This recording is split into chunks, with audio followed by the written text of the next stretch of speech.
Mesdames, Messieurs, bonsoir. C'est un réel plaisir de vous retrouver pour la présentation du journal de la télévision du Burkina.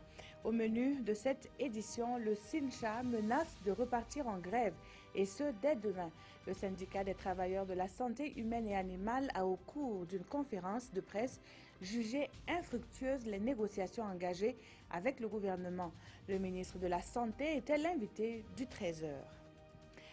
Elle est notre invitée ce soir, Madame Adizatou Rosine Koulibaly, est la ministre de l'Économie, des Finances et du Développement.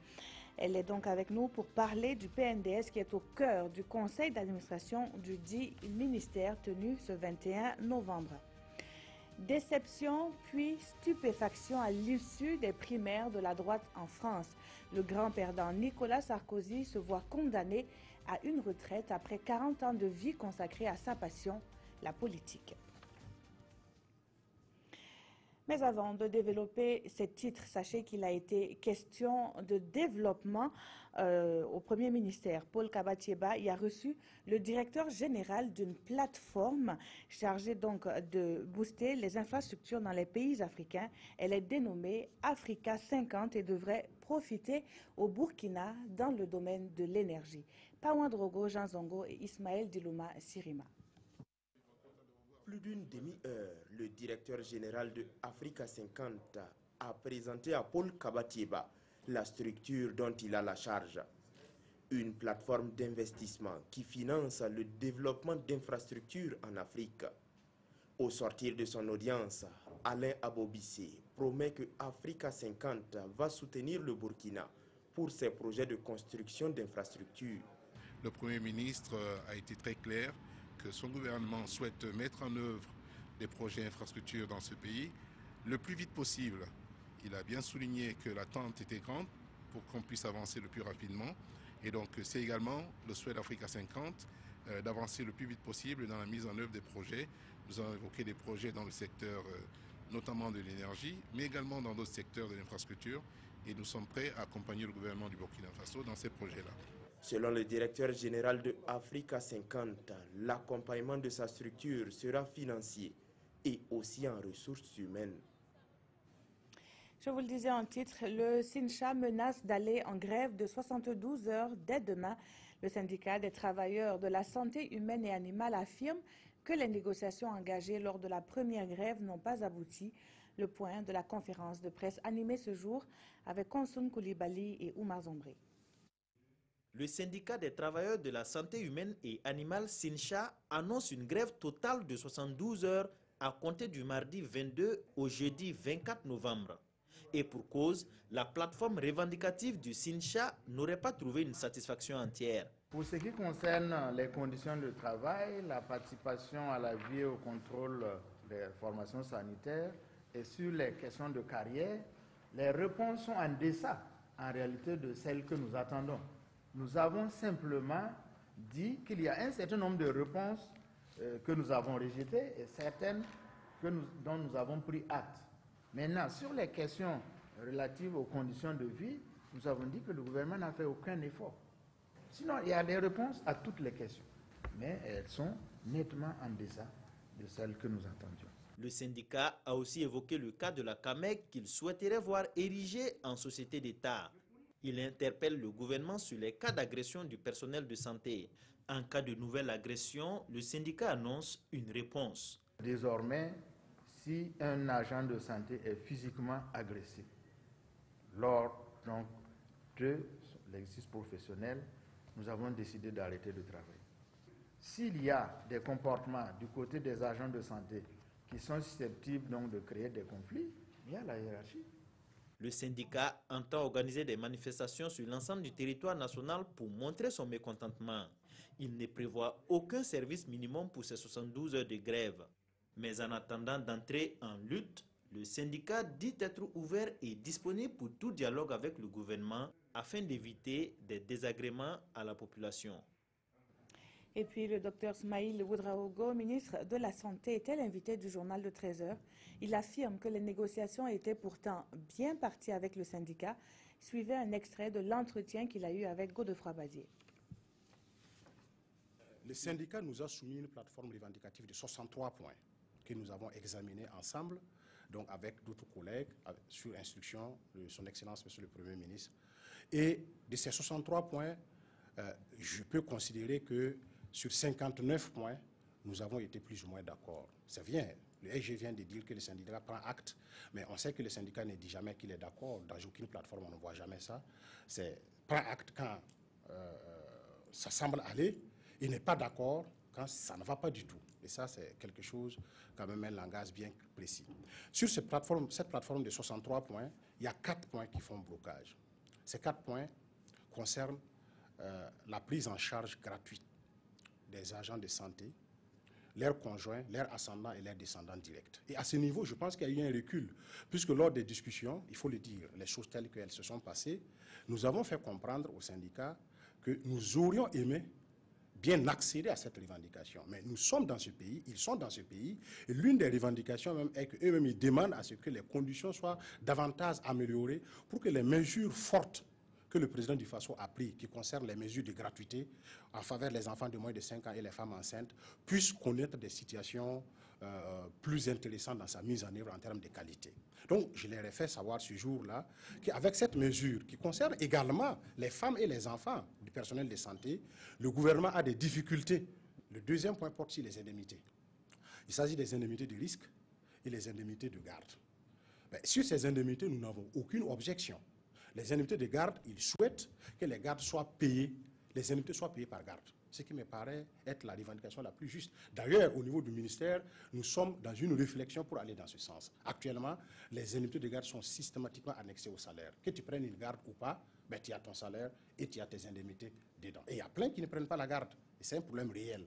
Alors, deuxième point, troisième point.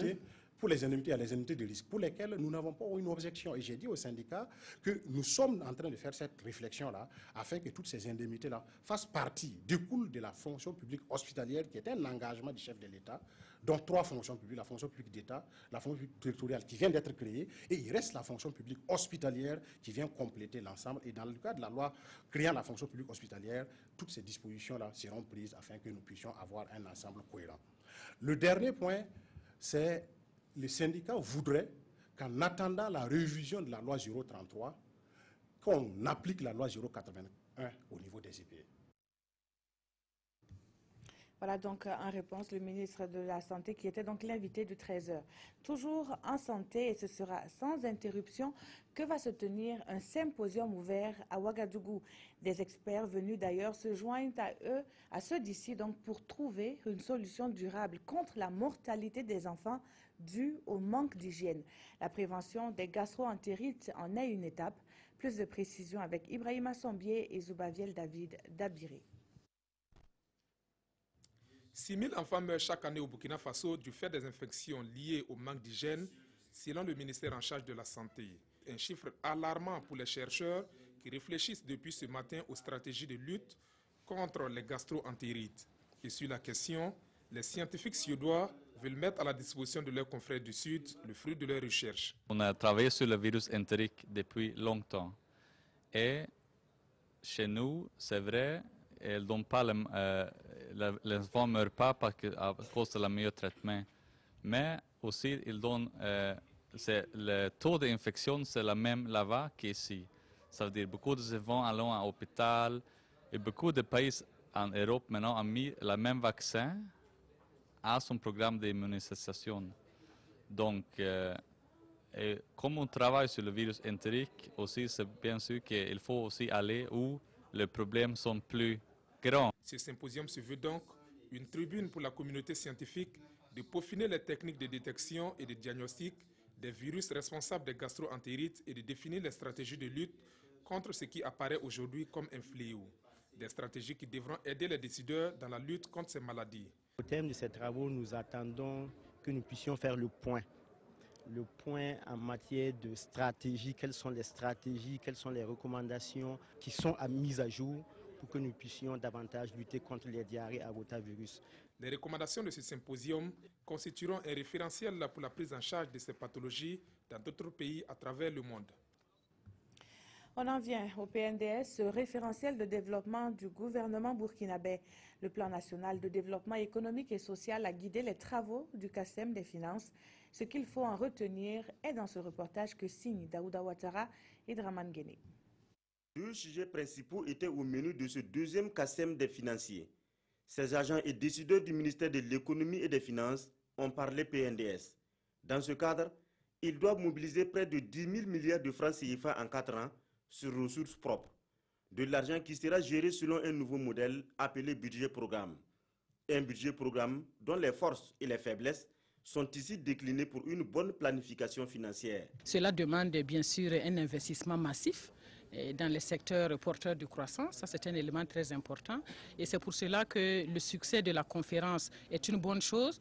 Et ce plan devant être financé à 64% sur des ressources propres. C'est aussi important que nous puissions maintenir aussi l'élan actuel pour que nous puissions effectivement mobiliser les ressources. Et nous pensons que cela est à notre portée si l'environnement est vraiment détendu et si le travail se fait tel que nous l'avons prévu. On a parlé d'innovation, on a parlé de travailler autrement. Je crois que c'est ça la question de fond.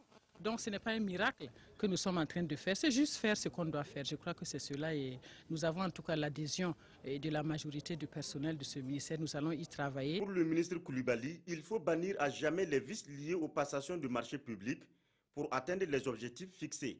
Au niveau des impôts et des douanes, a-t-elle poursuivi, il est impératif de mettre des outils en place pour que des sanctions soient prises en cas de corruption. Madame la ministre, bonsoir. Bonsoir. Nous venons de le voir, le conseil d'administration du ministère en charge de l'économie et des finances est achevé cet après-midi même. Durant les travaux, il a surtout été question de PNDS. Oui, je vous remercie pour l'occasion que vous m'offrez. Et comme vous le savez, le CACEM, en fait, c'est le moment, en fait, le cadre dans lequel les agents du ministère, les premiers responsables eux-mêmes échangent sur la vie du ministère, sur l'atteinte des résultats assignés et sur aussi les défis qu'on doit relever ensemble. Et pour cette année, nous avons pensé que le thème qu'il fallait retenir, c'est la contribution en réalité du ministère à la mise en œuvre du plan national de développement économique et social. Donc c'est une réunion qui a réuni plus de 270 personnes au niveau du ministère. Les acteurs sociaux aussi étaient de la partie et bien sûr les régions étaient représentées. Et au cours de la réunion, nous sommes sortis avec un certain nombre, en tout cas, un certain nombre d'éléments de consensus. Le premier élément, c'est d'abord le bilan que nous avons fait de notre plan de travail de 2016. Et au 30 septembre, nous avons vu qu'il y avait des acquis, plus de 50% des actions qui avaient été prévues au niveau du plan de travail avaient été réalisées. Mais nous avons trouvé que c'était insuffisant parce que l'année est déjà proche et près de la fin et que nous devrions redoubler d'efforts pour pouvoir réaliser effectivement les objectifs qui nous étaient assignés. Je peux juste donner quelques éléments et des résultats clés. Bon, bien sûr, vous avez parlé du plan national de développement économique et social lui-même. Cela vraiment a mobilisé les cadres et le personnel de ce ministère. Il y a la conférence des partenaires au développement et qui va se tenir à Paris le 7 et 8 décembre. Cela aussi est un travail qui a engagé le personnel du ministère. Il y a bien sûr toutes les réformes que nous avons engagées au niveau du ministère. Il y a la réforme budgétaire. Vous avez vu que maintenant nous sommes au niveau du budget programme. C'est facile à dire, mais ce n'est pas chose aisée. C'est une réforme de fond. La réforme des marchés publics, ça c'est une réforme de fond que le ministère aussi a apportée. Il y a la question des lois de finances. Nous sommes partis avec 2 lois de finances rectificatives au cours de l'année 2016. Tout pour vous dire que l'année 2016 a été une année vraiment de grand travail au niveau du ministère que, bon, j'en ai profité bien sûr pour féliciter mes collègues et les collaborateurs pour les résultats qui ont été atteints et les encourager à continuer. Nous avons aussi, nous sommes posé la question de dire maintenant 2016 est passé, voilà ce que nous avons eu comme acquis, mais comment nous allons nous positionner en 2017 pour accompagner la mise en œuvre du PND. C'est là effectivement les défis. Les défis, c'est bien sûr travailler dans le cadre de la programmation maintenant des actions qui ont été retenues, la mobilisation des ressources propres d'abord. Justement, quand on parle des ressources, Madame le ministre, il faut rappeler que sur les 15 000 milliards qui sont à mobiliser pour l'ensemble de PNDS, le Burkina Faso doit financer ce plan-là à hauteur de 64%. Et si mes calculs sont bons, ça devrait atteindre un peu moins de 10 milliards de francs CFA. Est-ce que cela est vraiment réalisable? Ben, je crois que c'est réalisable. Lorsque je vois. Parce qu'il reste maintenant 4 ans. Oui, mais quand je vois, en fait, c'est des scénarios, nous avons travaillé sur des scénarios. Nous avons vu, puisque lorsqu'on voit l'évolution de l'économie, lorsqu'on voit les ambitions de croissance qui sont affichées, et lorsqu'il y a croissance, en même temps, on engage aussi des ressources au niveau des ressources internes, puisque les gens vont payer plus d'impôts. Je parle des entreprises que nous allons accompagner parce que le PNDS, c'est 7,7% du taux de croissance pendant la période 2016-2020. Et nous avons vu l'évolution des performances au niveau des régies des recettes. On s'est dit que si toutes les réformes que nous voulons engager au niveau des régies des recettes, parce que nous avons effectivement fait un diagnostic et nous avons vu qu'il y a vraiment une marge d'amélioration de performance, nous pensons effectivement que cela est à notre portée. Madame le ministre, est-ce que vous avez tantôt félicité des agents, mais il y a aussi des agents qui sont en grève. Je veux parler notamment du syndicat national des agents des impôts qui ont entamé hier une grève pour exiger de meilleures conditions de travail. Est-ce à dire que le dialogue est rompu avec vous, leur ministre de tutelle? Ben, je ne pense pas qu'un dialogue peut être rompu. Et je suis disponible, pas seulement moi seule, et toute l'équipe est disponible. Et je voudrais justement en appeler à la responsabilité des uns et des autres. Bon, je répète ce que le premier magistrat du pays lui-même a eu à dire lors de la commémoration de l'insurrection des 30 et 31 octobre. J'appelle effectivement tout le monde à la responsabilité parce que nous ne pouvons pas faire tout et tout de suite. Je crois que c'est un élément très important. Et je voudrais d'ailleurs faire remarquer que lorsque j'ai rencontré les acteurs sociaux, ceux en tout cas de la Direction générale des impôts, il y avait une plateforme de 59 points. 59 points de plateforme. Et ils en ont extrait 10 points qu'ils trouvent prioritaires. Parmi ces 10 points, par exemple, nous avons la question des bâtiments. Vous comprenez que ce n'est pas du jour au lendemain qu'on peut construire des bâtiments pour le personnel du ministère, en fait des impôts en particulier. Mais nous avons tout fait et nous leur avons promis qu'd'ici la fin de l'année, ils allaient avoir un bâtiment que nous sommes en train de louer pour eux. Le processus a été lancé, nous avons d'ailleurs identifié, nous sommes dans le processus de contractualisation. Mais il y a d'autres questions de fond. Des questions de fond comme des revendications qui disent par exemple une augmentation des salaires de 25%. Des revendications comme celles concernant le statut particulier des agents des impôts. Des revendications disant qu'au niveau de la prime de rendement, j'aimerais venir là-dessus, qu'au niveau de la prime de rendement qui était avant, en fait, qui est indexée sur les performances au niveau des régies, c'était dit, lorsque vous dépassez le résultat qui est prévu en cours d'année, naturellement, vous avez droit à cette prime de rendement. C'est comme le 13e mois au niveau des entreprises. C'est-à-dire quand le résultat est bon, c'est normal que vous puissiez être encouragé. On me dit maintenant, lorsqu'on n'atteint pas 100% des résultats escomptés au cours de l'année, lorsqu'on atteint les 75%, on doit quand même recevoir cette prime de rendement. J'ai considéré que ça, c'est quand même une question à débat. Parce que lorsque la prime de rendement, la philosophie elle-même, c'est de récompenser la performance. Mais si on n'atteint pas les résultats qui ont été fixés en cours d'année, cela pose problème. Et d'ailleurs, j'ai voulu d'ailleurs amener quelques chiffres. Je crois que c'est important que je puisse aussi les lire pour que vous puissiez savoir exactement. C'est important que, bon, puisque les téléspectateurs nous regardent, c'est bon qu'ils puissent le savoir. Lorsqu'on dit qu'il y a eu une remise en cause de certains avantages, figurez-vous, j'ai regardé les statistiques. Au niveau de la Direction générale des impôts, par exemple, la prime de rendement, au 30 septembre 2016, le 30 septembre de cette année, il leur a été versé 1,217 564 203 francs CFA en termes de prix de rendement. Alors qu'en 2013, qui était une année normale, ils étaient à 1,193 milliard et l'année passée, en 2015, ils étaient à 303 millions. Ça, c'est juste pour vous donner des chiffres, pour dire que ce qui se dit, en fait, ce n'est pas la réalité, puisque j'ai voulu utiliser au moins les chiffres pour dire qu'en réalité, des primes sont versées, mais qu'il était important que le dialogue surtout continue. Alors, Madame le ministre, il y a aussi ce dossier qui fait grand bruit. Je m'en voudrais de ne pas vous poser une question là-dessus. Je veux parler donc de la passation de marché pour l'équipement de l'INSD. Vous auriez saisi l'autorité supérieure de contrôle d'État? Oui, bon, c'est normal. Je crois que le rapport est déjà en train d'être finalisé, en tout cas le rapport provisoire au niveau de la SCE, parce qu'il m'était revenu malheureusement. Et ce matin, d'ailleurs, lorsqu'on était au CACEM, j'ai attiré l'attention de mes collaborateurs, car mon niveau, c'était la tolérance zéro. Une nouvelle gouvernance est dans ce pays. On ne pouvait pas se permettre que des agents commis à la tâche puissent abuser de leur position pour utiliser des moyens justement pour divertir finalement les ressources qui auraient pu être bien utilisées à bon escient. Ce qui s'est passé en réalité, c'est quoi? Il y avait un marché qui était lancé et on s'est rendu compte, ils ont malheureusement utilisé mon nom. Bon, mais malheureusement, j'espère que c'est l'exception et que ce n'est pas la règle dans ce pays, disant justement que pour avoir un marché, il faut payer des pots de vin. Alors, lorsque j'ai appris cela, j'ai trouvé que ça, c'était extrêmement grave que dans cet environnement de pays, après insurrection, qu'on se permette de travailler ainsi. Et donc, j'ai saisi effectivement l'ASE, je le confirme, et l'ASE est en train de finaliser son rapport. Et bien sûr, nous, on reviendra aussi sur ce rapport-là. Merci à vous, Madame la ministre, d'avoir été sur ce plateau. Et nous allons poursuivre ce journal. Et nous parlons de l'accès à l'eau par tous et pour tous. L'ONG WaterAid et ses partenaires de la sous-région ouest-africaine se penchent sur la question de la ressource face au changement climatique. Les réflexions se mènent à travers un forum dont l'ouverture a eu lieu ce 21 novembre. Nongbakuda, Sanoa Christine Koulibaly, reportage.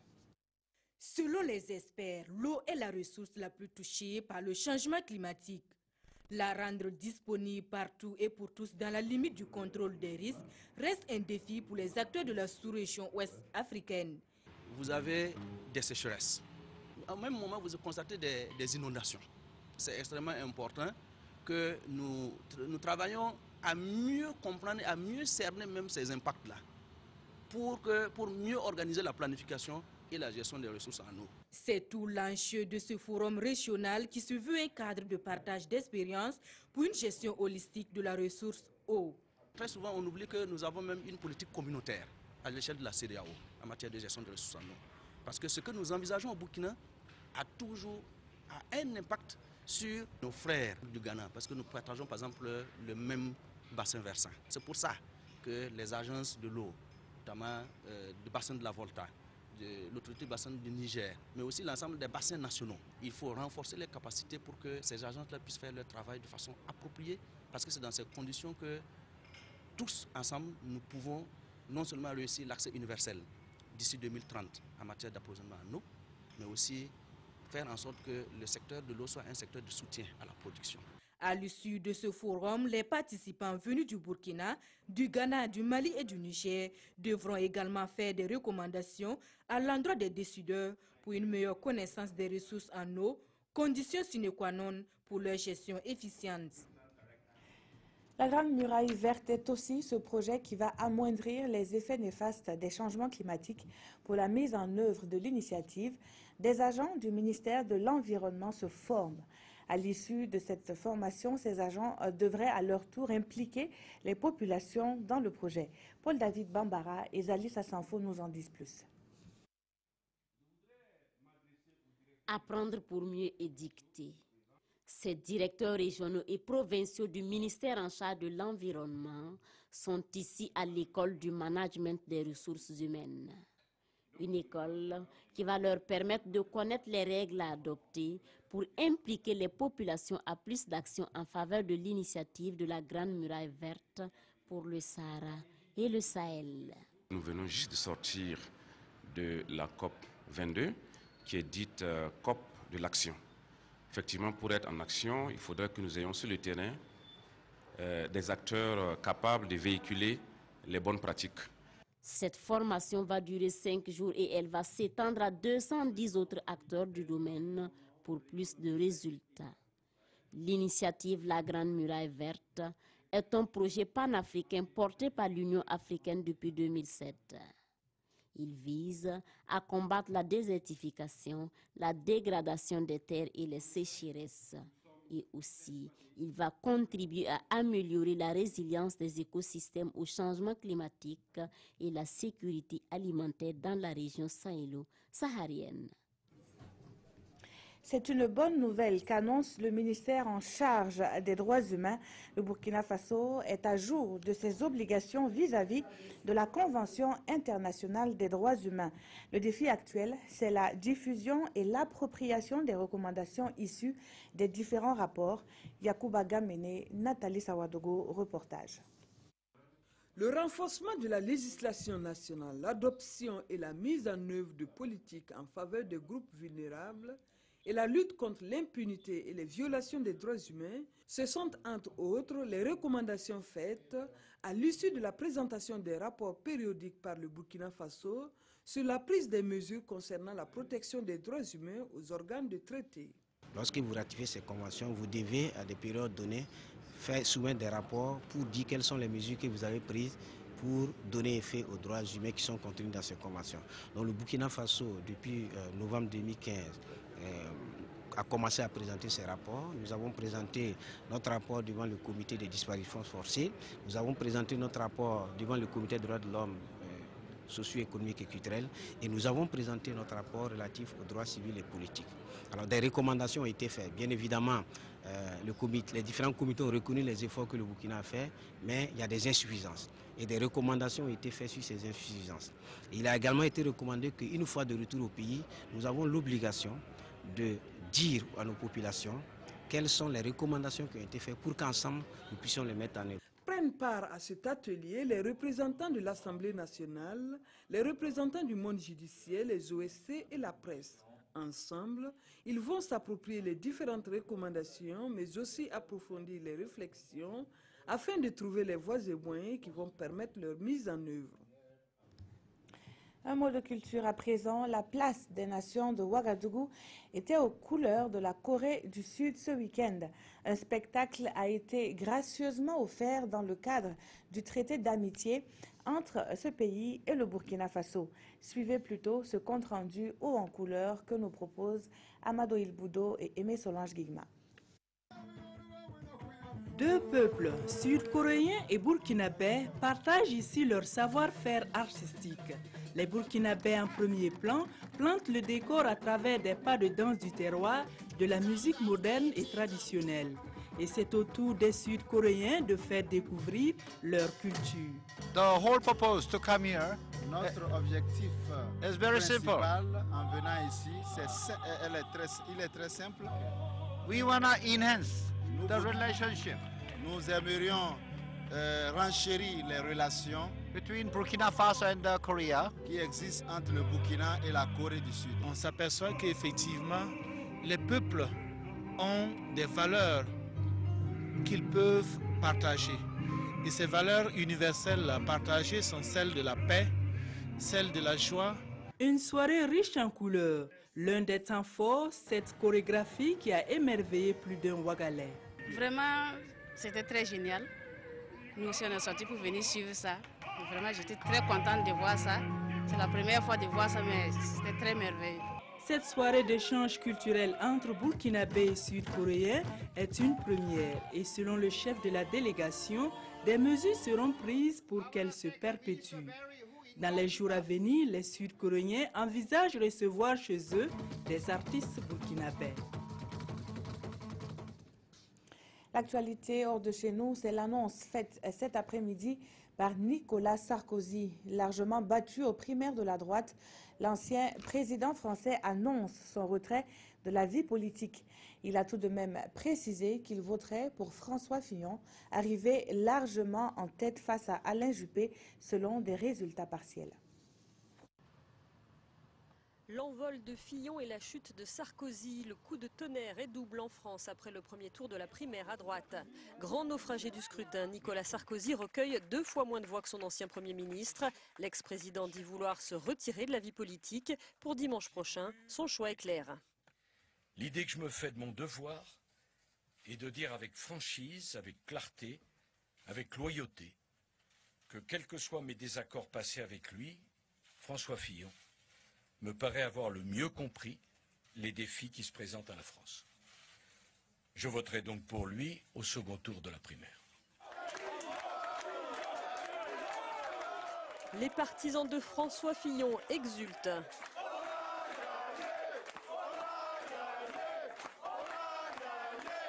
Avec un score de plus de 44%, le député de Paris est désormais ultra favori.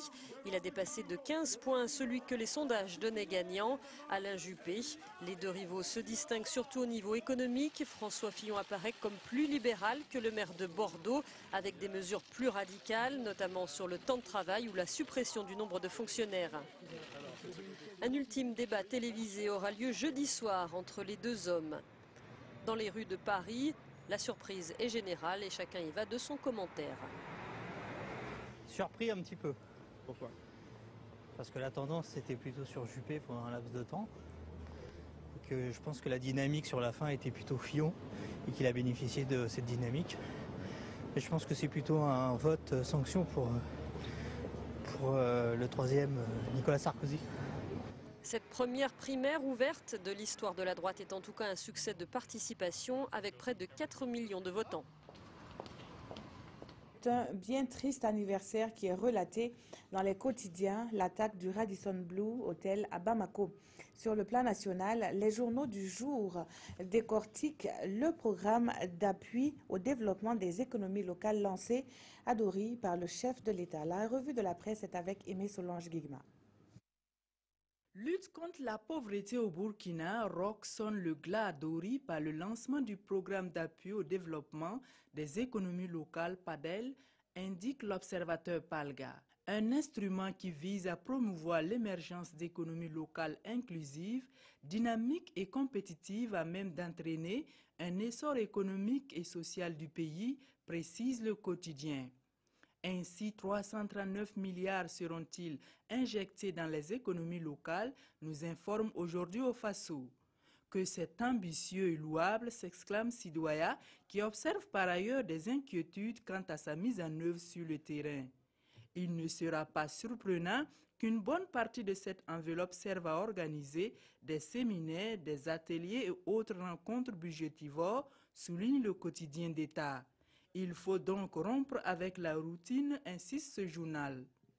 C'est dans ce sens qu'un appel au changement de mentalité a été lancé par Roch à Dori, écrit Notre Temps, qui estime que ce changement doit commencer au plus haut sommet de l'État. Autre point d'actualité à lire également dans les colonnes des journaux du jour, l'attaque de Radisson Blu au Mali. Un an après, quelle est l'existence sécuritaire et économique, s'interroge aujourd'hui au Faso. Selon l'analyse du journal, le défi sécuritaire reste prégnant. Quant à l'économie, l'on assiste à une reprise en escargot. Pour l'observateur Palga, c'est déjà une victoire contre les terroristes dont l'objectif est de s'aimer la terreur et par ricochet de saper les activités économiques. Et c'est tout pour le 20h de ce 21 novembre. Merci de l'avoir suivi. Très bonne suite de programmes sur la télévision du Burkina.